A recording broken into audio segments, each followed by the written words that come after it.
The Jamaican government's recent crackdown on citizens installing additional lights on their vehicles has sparked widespread controversy and debate. While the authorities claim that these modifications pose a safety risk, many Jamaicans feel that this ruling is not only senseless, but also hypocritical. The primary argument presented by the government is that additional lights on vehicles can cause glare and distract other drivers, potentially leading to accidents. However, this reasoning seems flawed when considering the current state of Jamaica's roads. Many rural and even some urban areas lack proper street lighting, making it hazardous for drivers to navigate, especially at night. In this context, installing additional lights on vehicles can be seen as a necessary measure to enhance safety, rather than a reckless attempt to blind other drivers. Moreover, the government's own actions contradict their stance on vehicle lighting.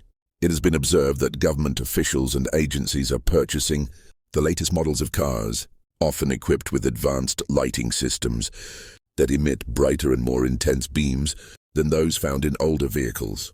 These newer cars, with their high-intensity discharge, HID, and LED lights, are precisely the types of vehicles that could potentially cause more glare and distraction than the modified lights on private vehicles.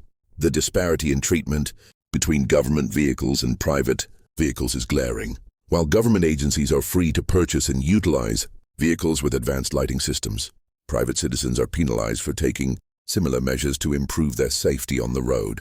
This double standard raises questions about the government's priorities and commitment to fairness. Furthermore, the economic burden imposed by these tickets is significant. Many Jamaicans view the hefty fines associated with modifying vehicle lights as an unfair tax on citizens who are simply trying to protect themselves. Given the government's failure to adequately upgrade and maintain street lighting infrastructure, it seems unreasonable to expect citizens to bear the risks associated with poorly lit roads without taking reasonable precautions. The issue also highlights a broader concern about the government's approach to public safety and infrastructure development. Rather than working to improve road conditions and infrastructure, the government appears to be shifting the responsibility onto individual citizens, penalizing them for attempting to take matters into their own hands.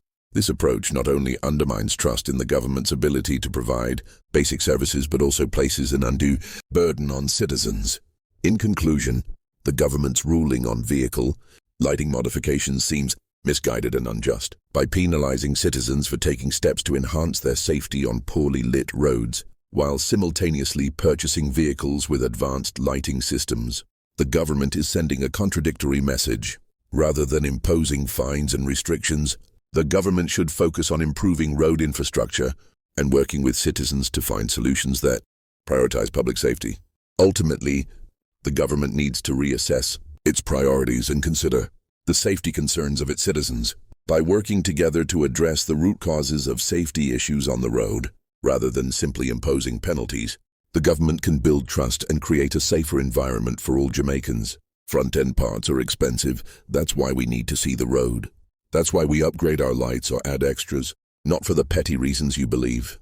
Give us better roads without potholes, and you will see a reduction in road accidents. Please like, share, and repost. Let them know what we are thinking.